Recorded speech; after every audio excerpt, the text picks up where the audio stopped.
சென்னை கண்ணகி நகரில் முதலமைச்சர் மு.க.ஸ்டாலினுக்கு உற்சாக வரவேற்பானது அளிக்கப்பட்டு வருகிறது. விவரங்களை நம்முடைய செய்தியாளர் மாணிக்கம் வழங்கிட கேட்கலாம். மாணிக்கம், வணக்கம். இதனை பற்றின மேலும் விவரங்களை பகிரலாம்.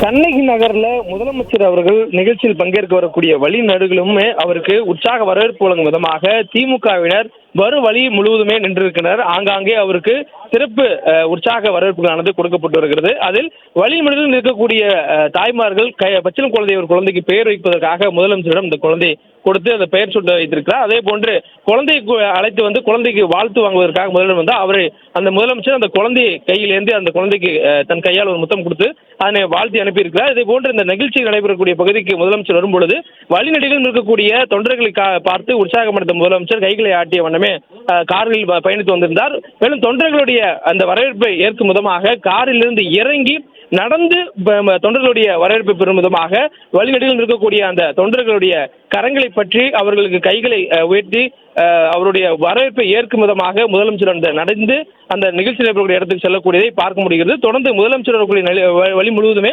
திமுகவினர் திரண்டு அவருக்கான வரவேற்பை கொடுத்து வருகின்றனர். மேலும் அவர் வரக்கூடிய வழி முழுவதும் அவருக்கு மலர்கள் தூவி அந்த பாதை முழுவதுமே மலர்கள் இருக்கக்கூடிய பாதைகளாக வைத்து அவருக்கு வரவேற்பை உற்சாகமாக கொடுத்து வருகின்றனர். மேலும் வரவழி முழுவதும் அவரை வரவேற்கும் விதமான பதாகைகளை கையில் ஏந்தியவாறும் முதலமைச்சருக்கு அங்கு திரண்டிருக்கக்கூடிய பொதுமக்களும் கட்சியினுடைய தொண்டர்களும் அந்த வரவேற்பை வழங்கி வருகின்றனர். அதை நாம் பார்த்திருக்கிறோம். முதலாவதாக முதலமைச்சர் இந்த கண்ணநகர் பகுதியிலும் எழில்நகர் பகுதியிலும் 2 நிகழ்ச்சிகளில் பங்கேற்கிறார். முதலாவதாக முதலமைச்சர் அவர்கள் பங்கேற்கக்கூடிய நிகழ்ச்சி என்பது மாற்றுத்திறனாளிகள் மற்றும் உடல் மனம் சம்பந்தப்பட்ட மறுவாழ்வு சேவை வழங்குவதற்கான ஒரு திட்டத்தின் கீழ் செயல்படக்கூடிய ஒரு கட்டடத்தை திறந்து வைக்கிறார். அதாவது மாற்றுத்திறனாளி நலத்துறை சார்பாக செயல்படுத்தக்கூடிய தமிழ்நாடு உரிமைகள் திட்டத்தின் கீழ் மாற்றுத்திறனாளிகளுக்கு உடல் மற்றும் மனம் சம்பந்தப்பட்ட மறுவாழ்வு சேவை வழங்குவதற்கான ஒரு திட்டத்தை தொடங்குவதற்கும் அதேபோன்று சென்னை மாநகராட்சியினுடைய மாண்டசரி பள்ளிக்கூடத்தை திறந்து வைப்பதற்குமான நிகழ்ச்சிகள் பங்கேற்க முதலமைச்சர் இந்த பகுதிக்கு வருகை தந்திருக்கிறார். அவருக்கு தான் இந்த உற்சாக வரவேற்பானது வழங்கப்பட்டு வருகிறது.